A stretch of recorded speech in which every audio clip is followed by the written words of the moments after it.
Body अगर move कर रही है और उसकी वेलोसिटी चेंज हो रही है टाइम के साथ, वो अलग अलग जगहों पे उसकी वेलोसिटी बदलती जा रही है, तो किसी भी इंस्टेंट पे rate of change of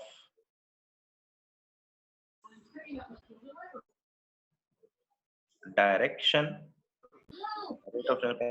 rate of change of velocity with respect to time को डिफाइन किया गया है एक्सेलरेशन, और ये वेक्टर क्वांटिटी है, that is dv by dt। क्या कहता है ये?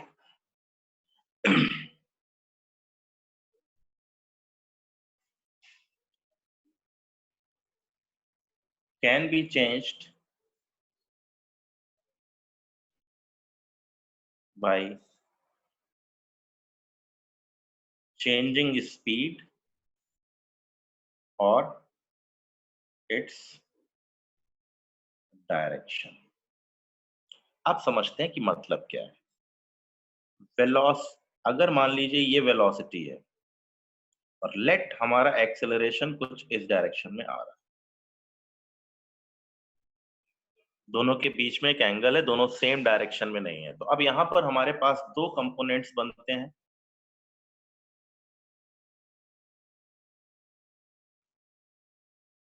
कंपोनेंट ऑफ, हम इसको बहुत डिटेल में डिस्कस भी करेंगे, component of acceleration along velocity is rate of change of speed, या मैं कह सकता हूं A parallel is equal to dv by dt, rate of change of speed.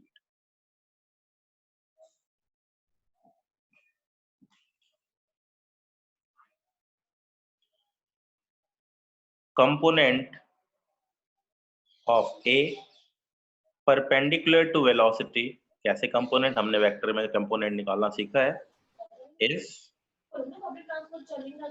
Rate of change of direction A perpendicular is equal to v square by r। क्या होगा समझेंगे? v speed है और r है रेडियस ऑफ कर्वेचर। जब circular motion पढ़ेंगे तो समझ में आएगा क्या है ये, सेंट्रीपिटल एक्सेलरेशन भी बोलते हैं। इसी को दूसरा नाम दिया गया है सेंट्रीपिटल एक्सेलरेशन। कैसे निकाला जाएगा? सर्कुलर मोशन में हमको आइडिया लगेगा, ठीक है। तो कुल मिलाकर के एक्सेलरेशन को हम दो पार्ट में डिवाइड कर सकते हैं, एक है rate of change of speed और एक है rate of change of direction. तो अगर मैं कहूं वेलोसिटी इधर है, A पैरेलल इस डायरेक्शन में, वेलोसिटी इधर है और A पैरेलल इस डायरेक्शन में। जो आपने अभी तक पढ़ा, आप इसको बोलेंगे स्पीड अप, या सिंपल लैंग्वेज में आप इसको अभी तक वर्ड यूज करते रहे एक्सेलरेशन। ये स्पीड डाउन, स्पीड कम होगी, अपोजिट डायरेक्शन में है, और या इसको अभी तक आपने वर्ड दे रखा था retardation.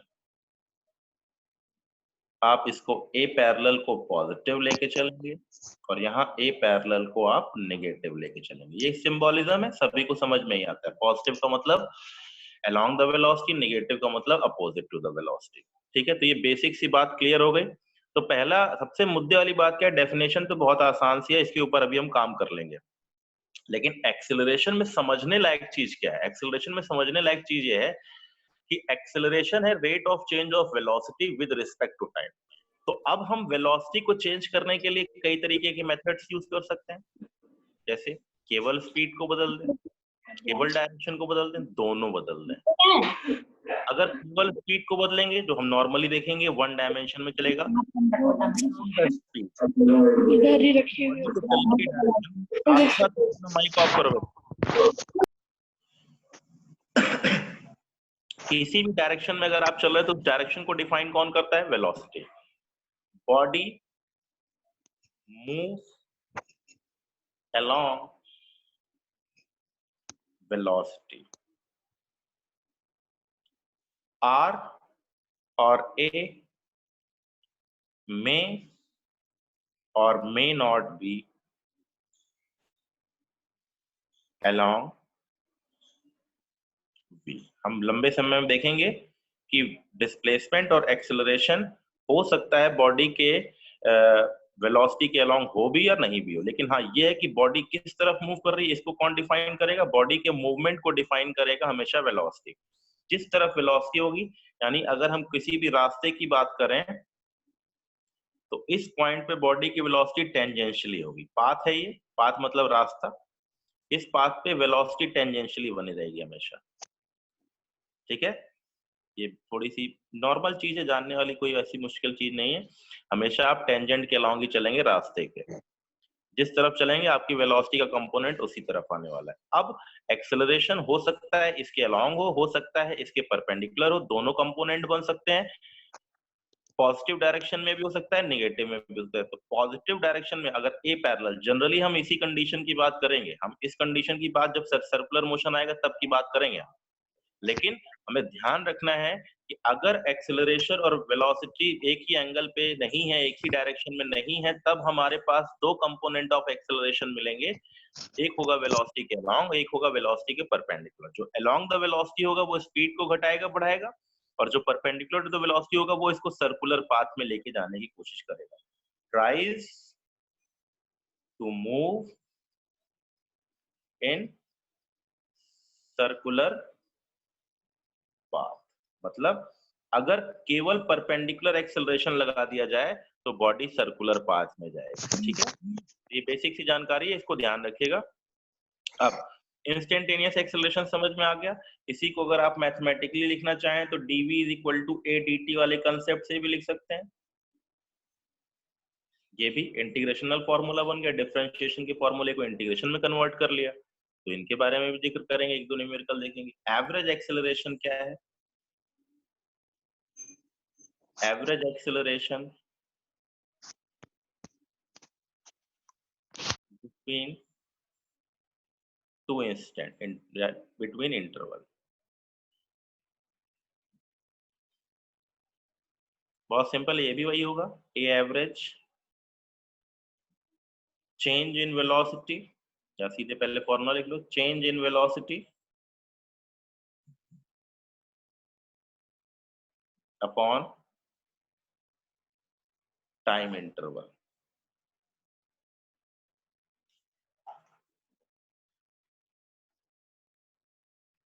A average is equal to V2 minus V1 by T2 minus T1, that is delta V। अब चेंज इन वेलोसिटी निकालने के लिए कैसे निकालोगे पता है? Vector subtraction of velocity V2 minus V1। ठीक है, कुछ क्वेश्चन करते हैं, ध्यान रहेगा। सबसे आसान एग्जांपल उठाते हैं।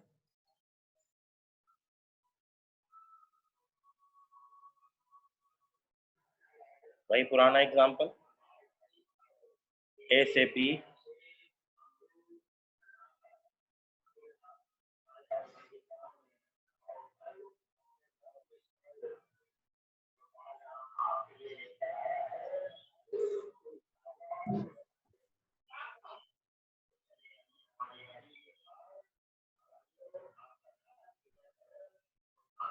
एक कांस्टेंट स्पीड से speed constant between A to B, A to C, A to D, A to A and A to P। भाई पुराना क्वेश्चन है, रिपीट कर लिया, निकालिए। A to B के बीच में चेंज इन वेलोसिटी है, ध्यान रखिएगा। v2 minus v1 vector subtraction.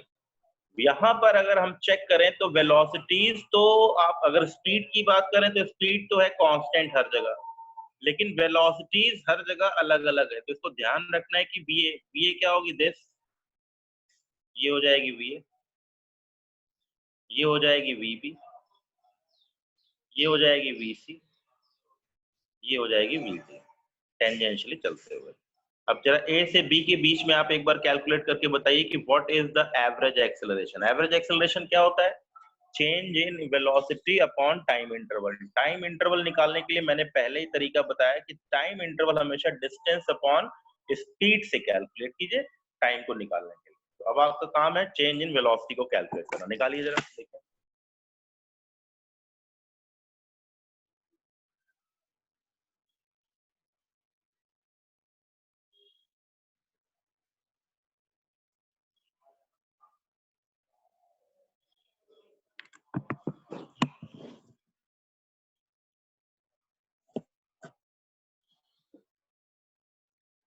सभी लोगों को आंसर देना है, अगर नहीं आ रहा है तो मैं तो बताऊंगा ही खैर, लेकिन कैलकुलेट करके आपको बताना है।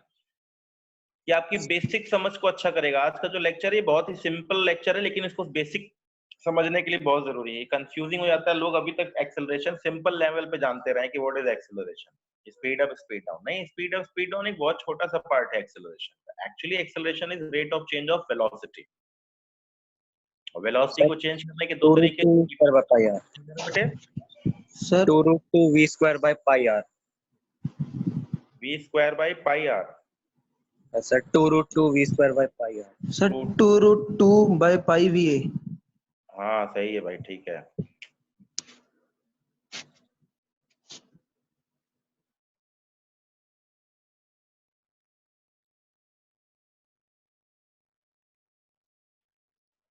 और लोगों का आंसर?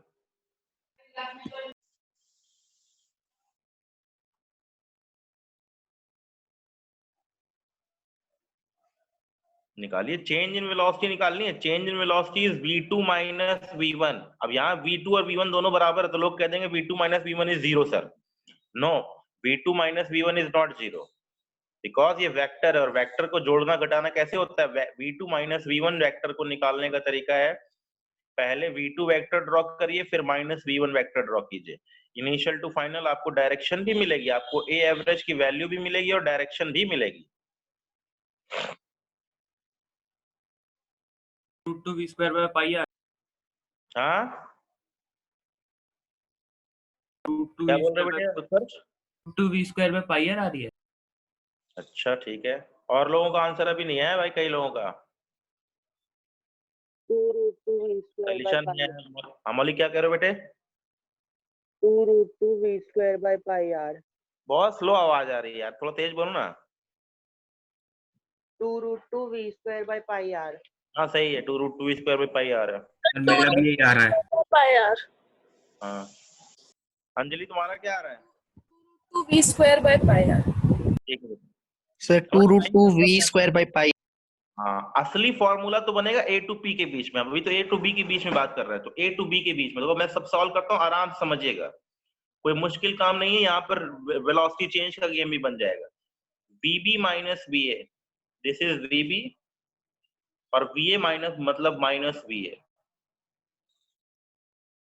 डायरेक्शन हो गई डेल्टा v की, velocity of b minus velocity of a की डायरेक्शन, और ये वैल्यू आएगी कितनी? Root 2v। क्यों? क्योंकि ये भी v है, ये भी v है, तो ये वैल्यू कितनी आ जाएगी? यहाँ प्लस माइनस साइन का ज्ञान नहीं लगाना है कि घटा देना है, नहीं नहीं, वेक्टर है, वेक्टर को वेक्टर के तरीके से ट्रीट करेंगे। रूट 2v, और डेल्टा t की वैल्यू कितनी आएगी? डेल्टा t की value pi R by 2 distance upon speed हो गई v। तो आपका a एवरेज की वैल्यू आ गई change in velocity, that is root 2v upon pi R by 2v। तो answer becomes 2 root 2 v square by pi R. अब a to c आसान है, फटाफट जल्दी जल्दी सब लोग आंसर निकालिए। a to c v square by pi R. 2 v square by pi r। 2 v square by pi r। 2 v square by pi r। square by pi r। 2 v square by pi r। pi r। हाँ correct है, correct है। 2 समझ में आना चाहिए। ये VC है और ये VA है। अब VC प्लस VA करूं तो 0 हो जाएगा, लेकिन VC minus VA becomes 2VA, तो 2V, और डेल्टा टी की वैल्यू आ गई पाई आर डिस्टेंस अपॉन V। तो टाइम तो हमेशा डिस्टेंस अपॉन स्पीड से ही कैलकुलेट करना है, टाइम के लिए तो कोई वो है ही नहीं, इश्यू ही नहीं, सोचना ही नहीं है। तो V एवरेज की वैल्यू आ गई 2V by pi R by V, और 2V square by pi R. A to D की वैल्यू मुझे लगता नहीं अब कोई दिक्कत आ रही होगी। 2 root 2 V square by 3 pi R. 2 root 2 V square. अच्छा, डायरेक्शन की बात किया तो डायरेक्शन भी दिखानी जरूरी है। 2 root 2 V square by 3 pi R, और डायरेक्शन आएगी V2 minus this is A to A 0 हो जाएगी, A to P निकालना है अच्छे से समझ के। अब A to P निकालने के लिए बहुत झंझट है, इसके लिए सीधे फॉर्मूला लगा दो। किसका फॉर्मूला? दो वेक्टर का सब्ट्रैक्शन होता है under root of A square plus B square plus twice AB cos theta addition में, और सब्ट्रैक्शन में होता है A square plus B square minus twice AB cos theta. तो वैल्यू तो डायरेक्ट मिल जाएगी और टाइम की वैल्यू निकाल लो। अब ट्रायंगल मेथड से आपको थोड़ा सा लंबा करना पड़ जाएगा, इसलिए बेटर है कि आप सीधे फॉर्मूला लगा दीजिए। दो वेक्टर का सब्ट्रैक्शन होता है under root of A square plus B square minus twice AB cos theta.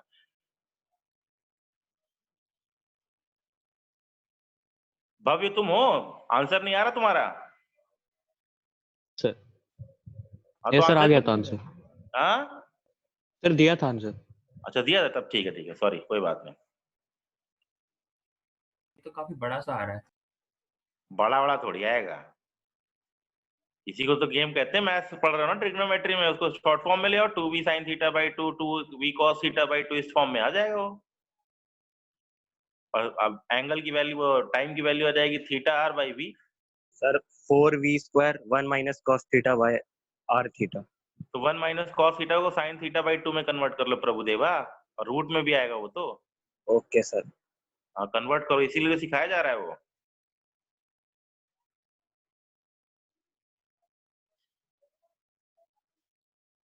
To V square sine R theta by 2v square sine theta by 2 upon R theta. ठीक है,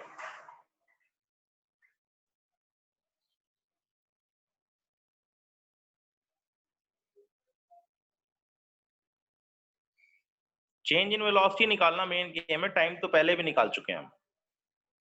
change in velocity हो जाएगा v2 minus v1। अब मैं अच्छे से करता हूँ, ध्यान दीजिएगा। गलीचा सर आंसर नहीं आता है? 2v square sine theta by 2 upon R theta. ठीक है, ठीक है आदित्य।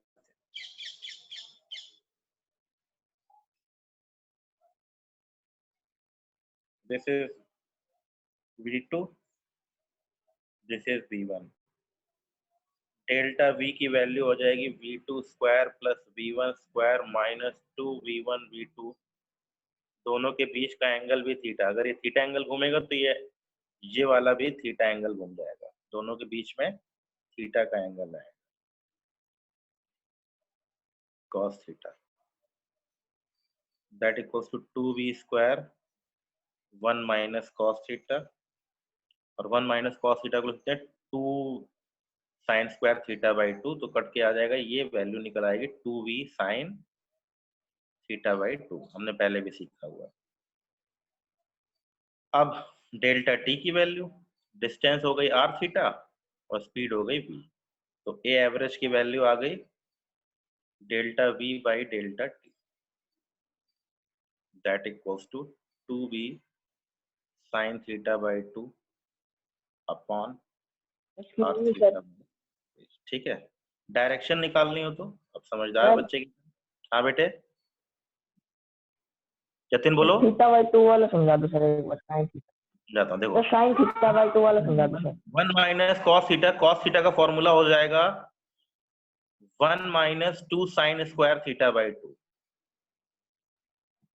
साइन 2 थीटा बराबर होता है 2 sine theta cos theta, cos 2 theta बराबर होता है cos square theta minus sin square theta या 1 माइनस sin स्क्वायर थीटा या 2 cos स्क्वायर थीटा माइनस 1। ठीक है, तो मैंने यहाँ पर cos थीटा माइनस 1 था ना, 1 माइनस cos थीटा, तो 1 माइनस cos थीटा की वैल्यू यहाँ से आई 2 sin स्क्वायर थीटा बाई 2।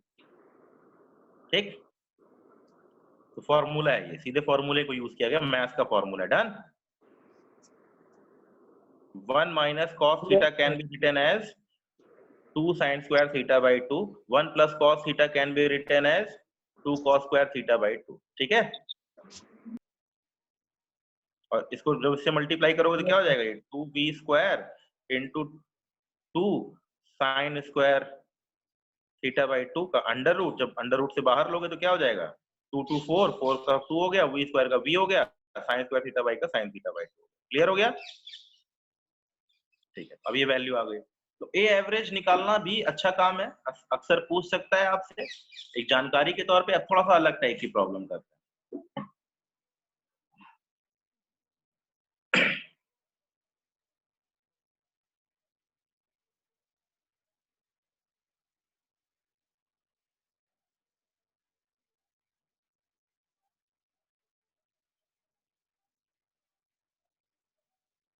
कल बताया था ये, सेम क्वेश्चन उठा लिया।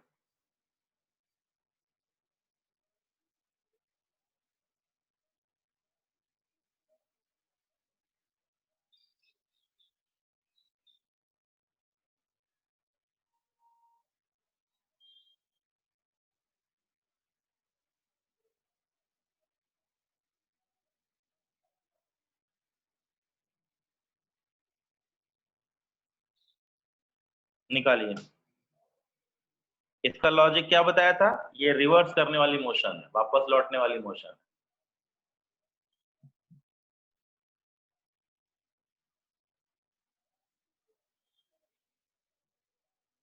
सिंपल फॉर्म में दे रखा है, A is equal to dv by dt, formula लगा दिया, दैट इक्वल्स टू -2। ठीक, चाहे वो t बराबर 2 हो, चाहे t बराबर 4 हो, एक्सेलरेशन की वैल्यू हमेशा -2 होगी। मतलब हमेशा एक्सेलरेशन इस तरफ 2 आने वाला है, अगर हमने ये डायरेक्शन पॉजिटिव ले रखी है तो। इनिशियल डायरेक्शन पोजीशन को ओरिजिन लेते हैं, इनिशियल डायरेक्शन को पॉजिटिव लेते हैं, तो एक्सेलरेशन की वैल्यू कांस्टेंट आ रही है, इसका मतलब हमेशा पीछे की तरफ। और लॉजिकली दिखाई भी दे रहा है, शुरुआत में वेलोसिटी 6 थी, यहाँ 0 हो गई, फिर नेगेटिव हो गई। तो अगर हम चेक करें तो देखेंगे, क्या देखेंगे, वेलोसिटी लगातार घटती चली जा रही है, 6 फिर समथिंग फिर समथिंग, फिर घटते घटते 0 फिर नेगेटिव। अब मुझसे पूछता है सेकंड वाला question, A average v4 minus v2 upon 4 minus 2, तो वैल्यू पुट कर तो सीधे आंसर निकाल लो। 6 minus 2 into 4 minus 6 minus 2 into 2 by 2 -2 -2 by 2 that equals to -2। Logical है, क्लियर कट दिखाई भी दे रहा है, डायरेक्शन भले ही पलट गई, लेकिन चूंकि मैंने आपको पहले ही बताया, अगर एक्सेलरेशन कांस्टेंट है तो ए एवरेज की वैल्यू, पहले भी बताया था फिर दोबारा वही चीज आ गई, इज इक्वल टू ए। ठीक है, वेलोसिटी कांस्टेंट तो वी एवरेज बराबर वी, एक्सेलरेशन कांस्टेंट ही तो है, तो देखिए वही वैल्यू निकल करके आ रही है। ये मैथमेटिकली भी पूछ सकता है। और एग्जांपल देखते हैं।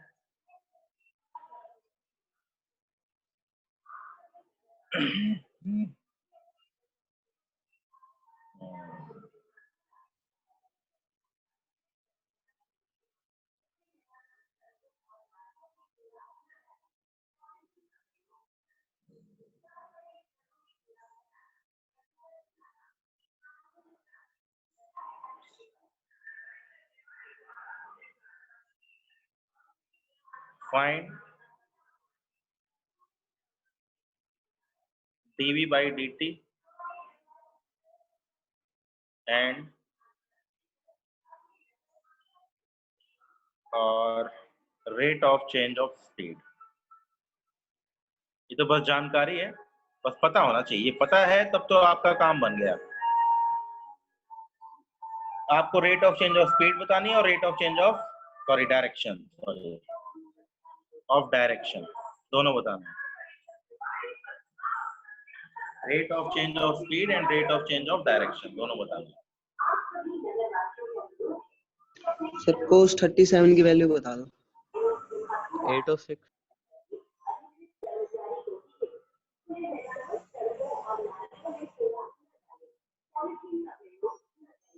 सर 8 और 6 8 और 6 एक मिनट बच्चे, कानूनी अपराध जरा निकल जाने दे इसको। ठीक है, 8 बहुत और आसान है। सर 8 और 6 आ रहा 8 है। और 6 8 और 6 कोई सर issue 8 और 6 एक्सेलरेशन का कंपोनेंट इस तरफ आएगा a cos 37 that is a parallel is equal to 8, ठीक है, और a परपेंडिकुलर आएगा कितना 6। ये है rate of change of speed और ये है rate of change of direction, ठीक है। इसी को सेंट्रीपिटल एक्सेलरेशन भी आगे चल के बोलेंगे जब सर्कुलर मोशन पढ़ेंगे, तो दोनों को रिलेट करेंगे, ध्यान रखिएगा, अच्छी चीज है ये। अच्छा ये बताओ क्या ये सही है? ऐसे क्वेश्चन अक्सर देखने को मिलते हैं।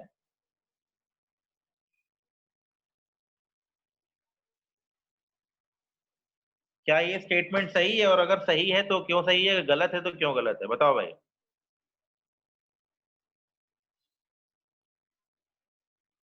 सर रॉन्ग है। रॉन्ग है? अच्छा क्यों रॉन्ग है भाई?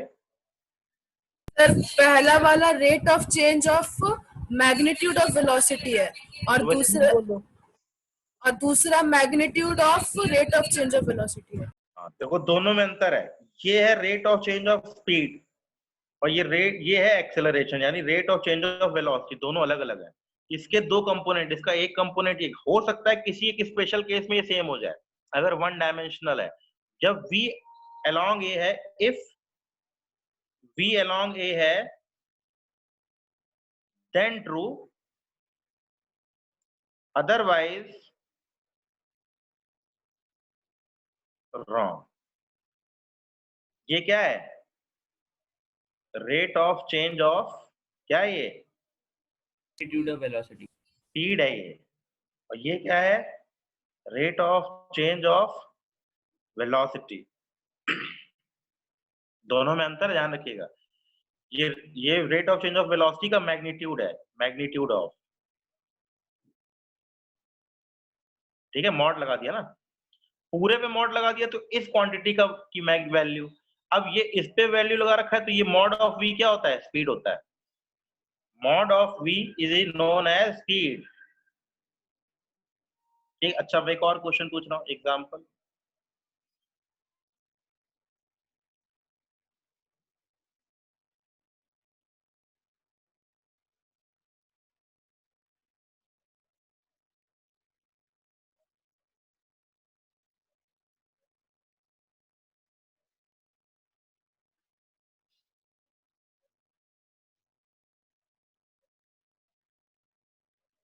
क्या ये सही है?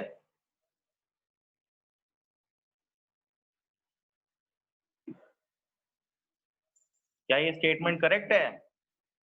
No sir. क्यों? सर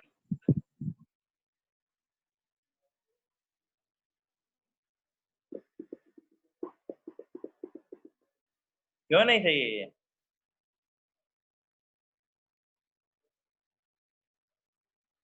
ये चेंज इन वेलोसिटी का मैग्नीट्यूड है,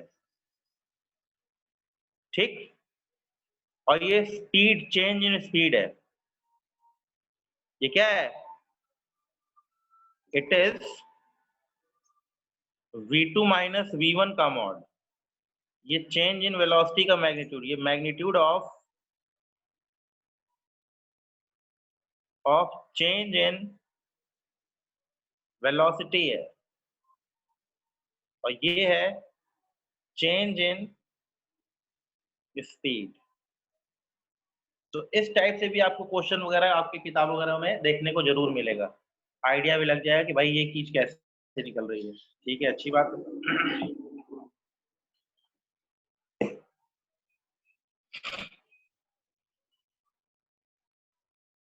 v वर्सेस t का ग्राफ अगर दे रखा है फिर वही कहानी स्लोप वाली, slope is equal to dv by dt is equal to acceleration is equal to tan theta. A average निकालना है तो alpha A average is equal to v2 minus v1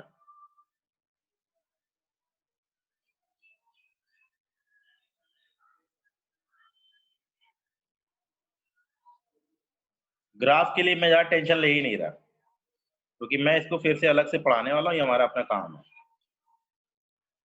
area under the curve v dt का integration और that sorry a dt का integration is equal to delta v change in velocity,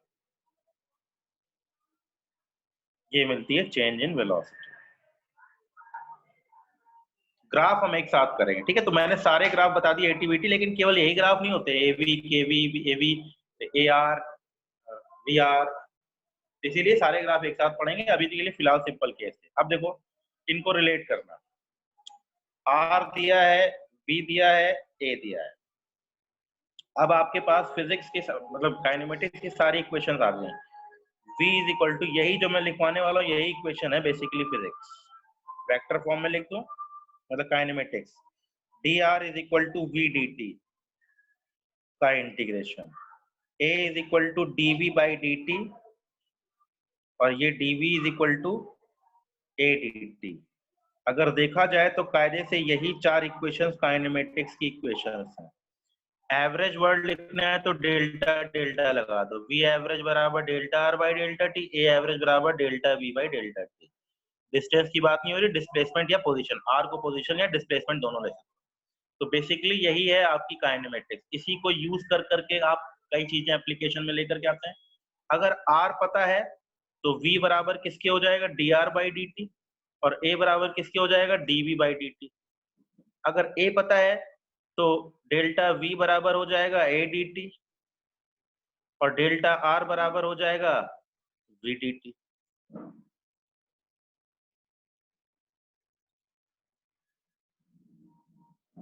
तो इस तरीके से हम अब इसको यूज करने वाले हैं, अपना दिमाग लगा के सॉल्व करना है और वैल्यूज देगा, वो बताएगा। मतलब कुल मिला के डिफरेंशिएशन इंटीग्रेशन की प्रॉब्लम होगी। फटाफट इस पे 4-5 एग्जांपल कर लेते हैं, फिर आगे बढ़ते। ये सबसे कॉमन है, सबसे अगर काइनेमेटिक्स में बात किया सबसे कॉमन क्वेश्चन इसी पे बनता है, ठीक है। तो ध्यान रखना है, फटाफट निकालना। अभी हमने निकालना सीख भी लिया है, एक्चुअली सब निकालना सीख लिया, अब इनको आपस में रिलेट करना है। r is equal to T cube plus T square plus T plus 1। First find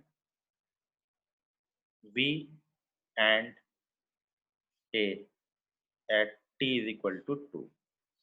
Second, find v average and a average from t is equal to 1 to t is equal to 2. निकालिए। Sir 1 से लेके कहाँ तक लिखा है? 2 तक, 1 से 2, 1 से 2।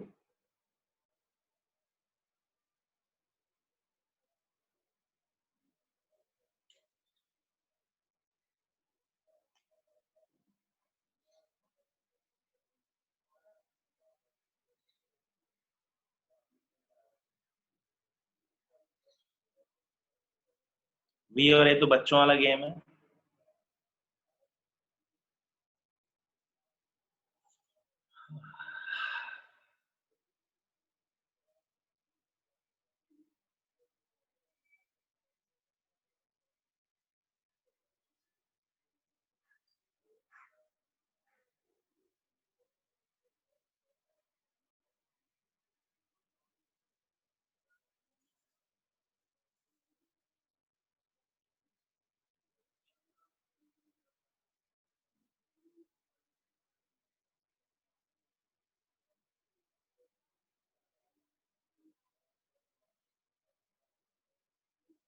Sir, 17, 14, 11, 11.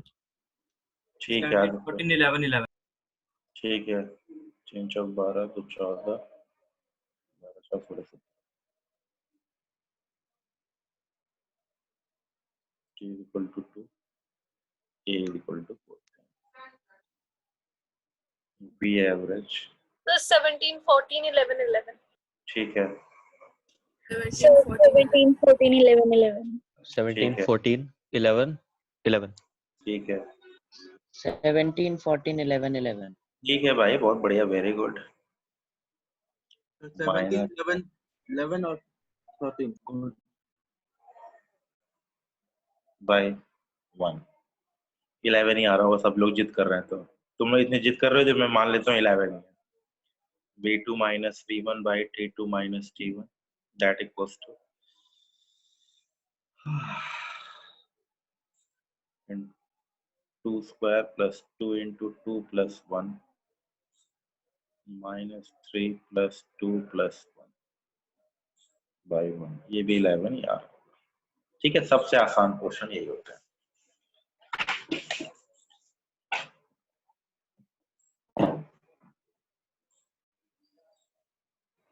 At t is equal to 0, velocity is equal to 10 and displacement is equal to 5. Find A दे रखा है 60 plus 2, 60 plus 2 मतलब वही पुराना हो जाएगा। A is equal to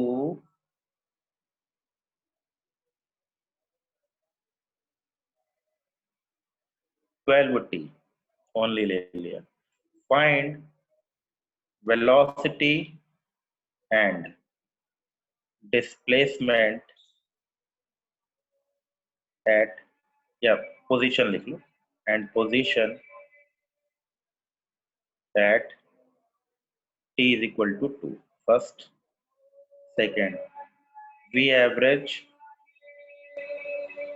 and A average from t is equal to 1 to t is equal to 2. Initial position पे velocity zero नहीं है, जीरो नहीं होती हमेशा। इनिशियल पोजीशन भी जीरो नहीं होती हमेशा, तो मैंने जानबूझ के जीरो जीरो नहीं लिया है, मैंने इनिशियल कंडीशंस को एज्यूम करके चला है। मैंने initially particle time t is equal to 0 पे उसकी वेलोसिटी 10 थी और उसकी पोजीशन 5, r की वैल्यू 5 दी। तो मुझसे क्वेश्चन पूछ रहा है find velocity and position at t equal to 2 and v average and a average from t equal to 1 to 2। निकालिए। 34 21 अच्छा ठीक है, पहला तो आ गया, दूसरा v एवरेज और a एवरेज निकाल लो। सीधा डिफरेंशिएशन और इंटीग्रेशन वाला गेम है ये, इसको हमने खैर पहले भी प्रैक्टिस की थी, लेकिन कोई इसमें ऐसा डरने की जरूरत नहीं है। मैंने आपसे पहले कहा था इंटीग्रेशन बहुत टफ नहीं आने वाला, सिंपल सिंपल फॉर्मूला x की पावर n वाले इंटीग्रेशन डिफरेंशिएशन ही आएंगे बस। जो टफ मिलेंगे वो sin ओमेगा t, सारे एग्जांपल मैंने डिस्कस कर ही रखे हैं, ध्यान रखिएगा। सर हाँ, सर जो कांस्टेंट लेते हैं इंटीग्रेशन वाले वो होंगे 5 और 10? जब आप लिमिट लगा दोगे ना, टाइम की लिमिट लगा देते हो, जब टाइम की लिमिट लग गई तब कांस्टेंट का रोल ही खत्म हो गया। कांस्टेंट तब होता है जब इनडेफिनेट इंटीग्रेशन होता है। यहाँ समय t इज इक्वल टू 0 एक समय पे दिया हुआ है और t इज इक्वल टू 2 पे भी एक दिया हुआ है। तो एक काम करो, t इज इक्वल टू 2 मत पुट करो, 0 पे लिमिट दी है, t is equal to t पे जनरल मान लो। एक अच्छा बच्चा हमेशा t इज इक्वल टू 0 और t is equal to t मान लेता है, फिर t की वैल्यू पुट कर देता है। Got it? यस लिमिट 0 से t, t पे वैल्यू v और r। t is equal to 0 पे वैल्यू v बराबर 10, r बराबर 5 और time t is equal to t पे value v and r, general term ले लिया जाता है। एक अच्छे बच्चे की निशानी यही है कि हमेशा वो प्रैक्टिस के तौर पे ऐसे ही करता है। थोड़ा एक दो स्टेप बढ़ जाएगा लेकिन प्रॉब्लम तो क्रिस्टल क्लियर होगी।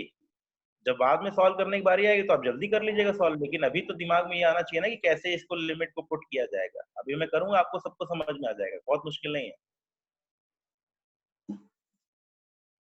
सर एक बार क्वेश्चन रिपीट कर सकते हो? मेरा थोड़ा कनेक्शन वीक है। ए एवरेज सर क्वेश्चन रिपीट कर रहा है।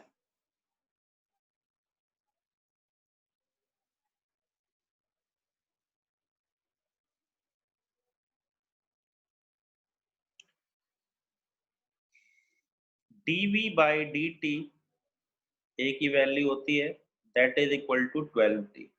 अब देखिए इसको मैं कैसे लिखता हूँ, dv is equal to 12t dt, limit लगा दी, समय था, वेलोसिटी 10 से v जा रही है, जब समय जा रहा है 0 से t, तो मैं जनरल वैल्यू पुट कर दूं, v माइनस 10 dv का इंटीग्रेशन v, तो v माइनस 10 डायरेक्ट पुट कर दिया, इसलिए अब आप घबराइएगा नहीं। 12t, t का इंटीग्रेशन हो जाएगा t स्क्वायर बाई 2, तो ये हो जाएगा 6t स्क्वायर 0 से t, तो v इज इक्वल टू आ जाएगा 6t square plus 10,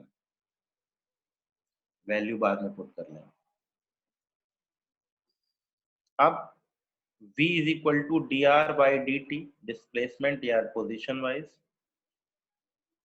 6t square plus 10, क्या लिख दिया, dr इज इक्वल टू कहां से कहां, 5 से लेकर के r तक 6t square plus 10 dt, limit लग गई 0 से t,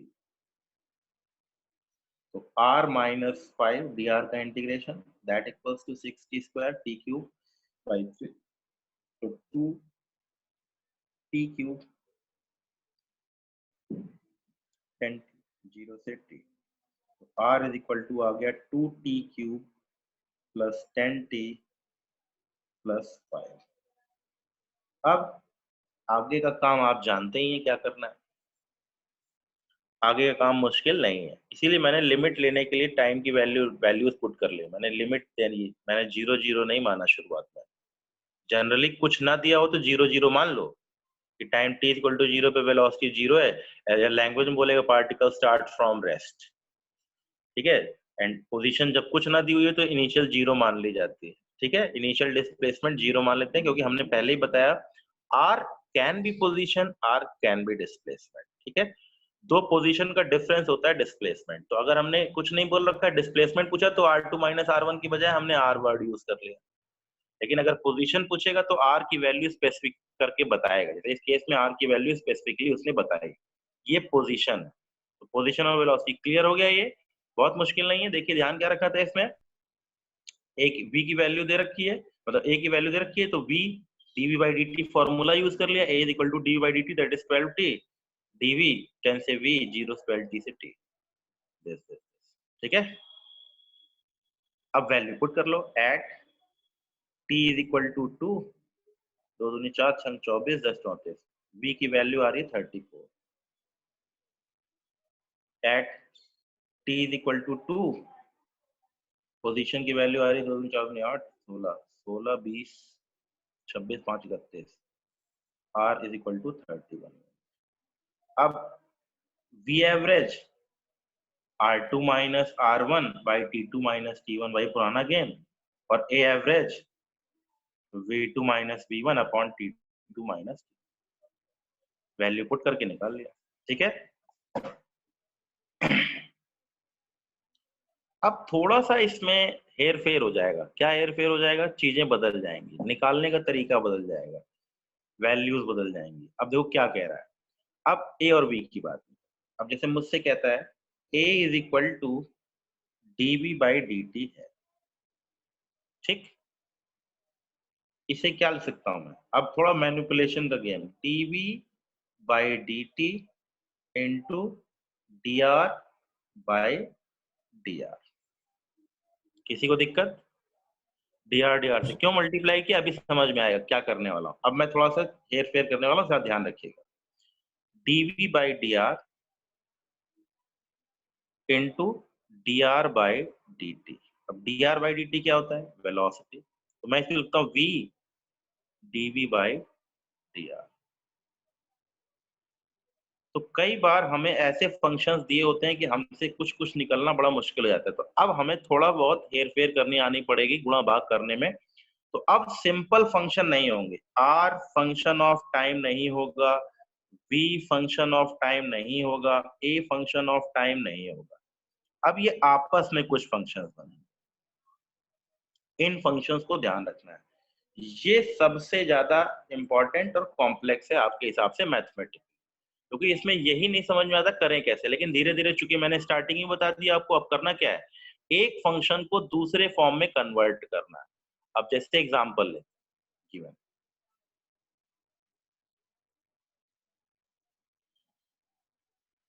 v is equal to r के power n, constant times r के पावर n। मैंने ये एग्जांपल ले लिया। Find at t is equal to 0, v is equal to v naught. t is equal to 0, r बराबर 0 दे रखा।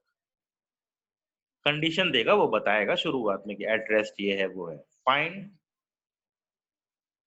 Velocity r and acceleration at t is equal to t। कैसे करेंगे भाई? कुछ कांस्टेंट दे रखा है, उसके हिसाब से बात कर रहा है। कैसे करेंगे?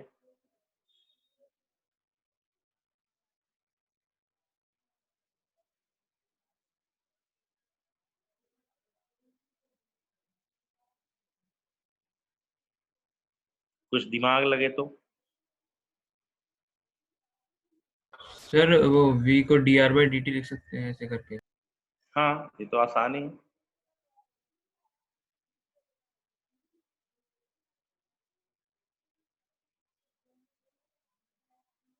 v इज इक्वल टू के, तो डी v बराबर के, ये नया फंक्शन दिया हुआ है, तो dv बाई dt, नहीं sorry, dr by dt is equal to K times r के पावर n।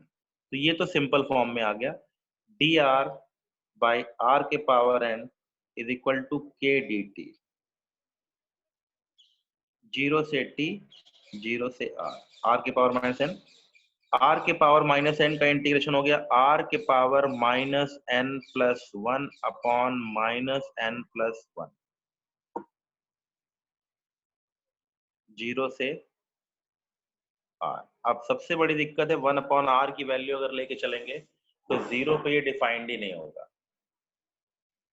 तो 0 पे डिफाइंड अगर लिख लें, r की वैल्यू 0 पुट कर लें, तो 1 अपॉन r की वैल्यू 0, फंक्शन डिफाइंड नहीं होगा। इसीलिए r is equal to r naught ले लेता है, शुरुआती फंक्शन। ठीक है, कई बार आपको ध्यान रखना है कि शुरुआती वैल्यू 0 होती है, इसीलिए मैंने यहाँ पर पहले बताया 0 लोग एज्यूम कर लेते हैं, लेकिन 0 कई बार डिफाइंड ही नहीं होगा। कैसे नहीं डिफाइंड होगा, अब मैं दिखाता हूँ, देखिए आपको। ये हो गया 1 by n minus 1, 1 by r1 के पावर n माइनस 1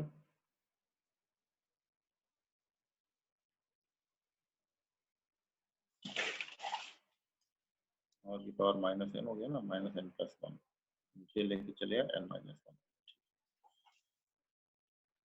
1 अपॉन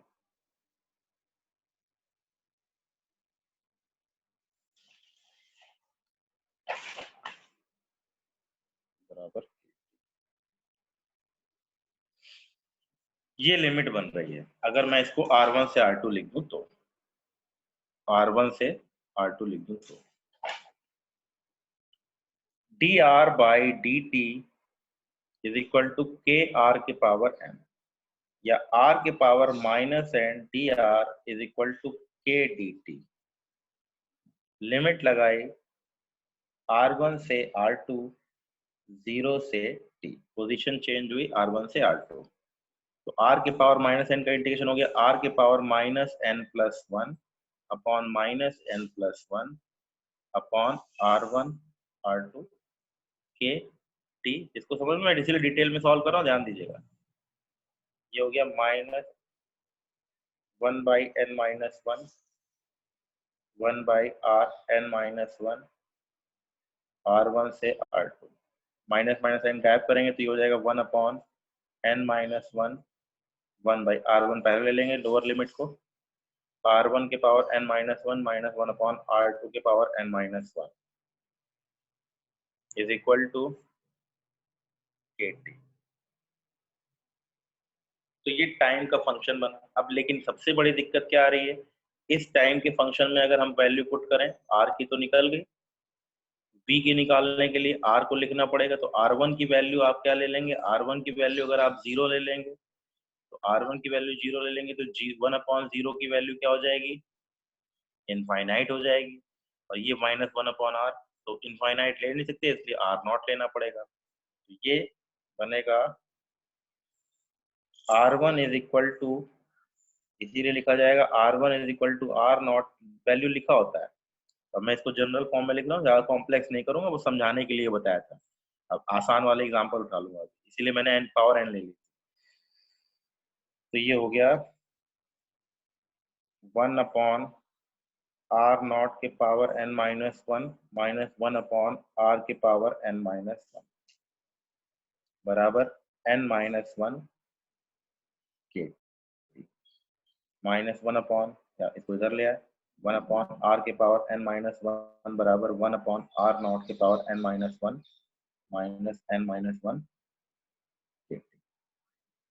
ये r का फंक्शन बना। अब r का फंक्शन बना करके पावर लेनी पड़ेगी, r is equal to 1/this के पावर 1/n माइनस 1। तो ये लंबा चौड़ा कॉम्प्लेक्स प्रॉब्लम है। ये केवल आपको एक एग्जांपल के तौर पे समझाने के लिए बताया था कि लिमिट्स कैसे पुट की जाएंगी, ठीक है।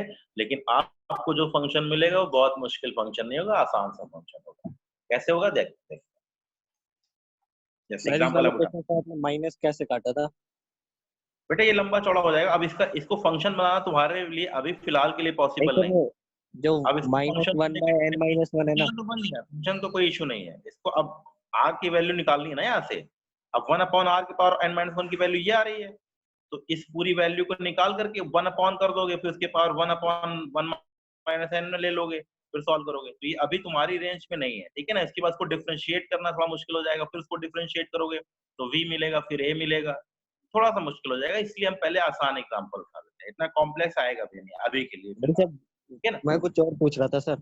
हाँ चलो, जो सर पिछला सर आपने लिखा ना -1/n माइनस 1, सर बाहर ले लिया आपने कॉमन, वो हाँ इसके पिछले, तो उसमें -1 कैसे क्या सर, वो समझ नहीं आया। हाँ, सर तो नीचे अगर मैं पहले लिमिट पुट करता r2 तो यहाँ माइनस रहता। मैंने पहले लिमिट पुट कर दी किसकी, देखो ये बन रहा था यहाँ तक, तो अब मैं r2 पुट करूंगा तो r2 के पावर n माइनस 1 बनेगा, माइनस r1 के पावर माइनस n माइनस 1 बनेगा। लेकिन मैंने माइनस साइन बाहर खींच लिया, उल्टा कर दिया। ओके सर, आगे समझ में आया? इस माइनस को गायब कर दिया, अंदर ले गया, इसको उल्टा कर दिया। जनरल तरीका है। अगर नेगेटिव लिमिट बन रही है तो पहले लोअर लिमिट पुट कर देते हैं, फिर अपर लिमिट पुट कर देते हैं। धीरे धीरे प्रैक्टिस में आ जाएगा। अगर यहाँ माइनस साइन आ रहा है तो पहले लोअर लिमिट पुट कर देते हैं, फिर अपर लिमिट। उल्टी हो जाती है ना लिमिट, पहले अपर माइनस लोअर होती थी। अगर नेगेटिव साइन है तो लोअर माइनस अपर हो जाएगी। हम इस पे ज्यादा जोर नहीं देते हैं, ठीक है ना। इसको लास्ट में जब जाके खूब अच्छे एक्सपर्ट हो जाएंगे तब इसको सॉल्व करेंगे, क्योंकि इसको डिफरेंशिएट करना भी बड़ा मुश्किल है आपके लिए अभी। इसीलिए मैं इस पे भी हाथ नहीं लगा रहा हूँ। मैं आसान वाला फंक्शन उठा रहा हूँ जिससे आपकी अभी शुरुआत में कॉम्प्लेक्सिटी ना जनरेट हो। देखते हैं, एक तो एग्जांपल देखेंगे, अपने आप आइडिया लग जाएगा।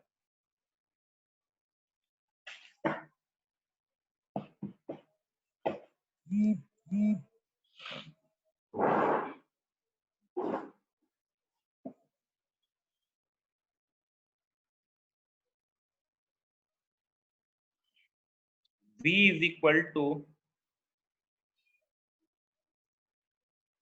KR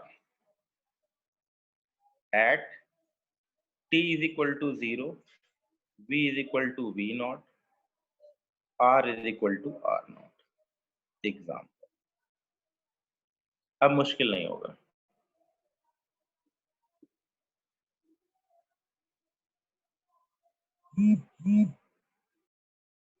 अब मुश्किल नहीं होगा, अब आसान हो जाएगा। निकालिए, किसका डिफरेंशिएशन करना आता है आपको?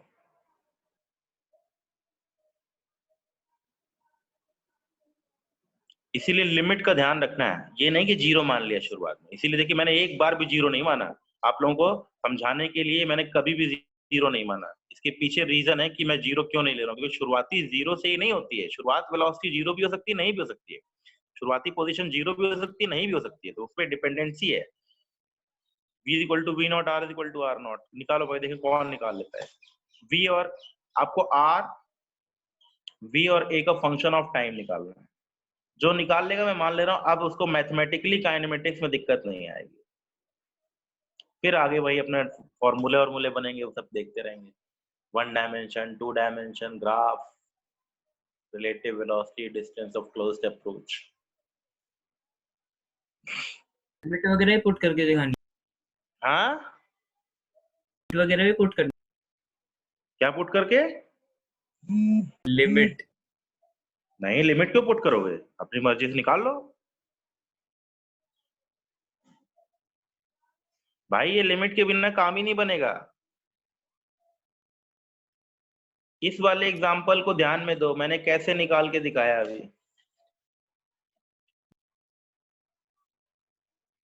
जनरल बनाया ना, बिना जनरल बनाए नहीं हो पाएगा। तो time t is equal to 0 पे corresponding limit time t is equal to t पे v और r लेकर निकालना है। इसीलिए शुरू में सिखाया है ये, क्योंकि इसमें दिक्कत आती है, और इसीलिए इसका एग्जांपल लेके समझाया कि r इज इक्वल टू 0 क्यों नहीं लिया जा सकता। कई बार r इज इक्वल टू 0 होता है, कई बार r इज इक्वल टू 0 नहीं हो सकता, हो ही नहीं सकता, पॉसिबल ही नहीं है। तो बिना लिमिट के तो काम ही नहीं बनेगा। अब इसमें दिमाग लगाना है, पहले r निकलेगा, फिर v निकलेगा, फिर a निकलेगा।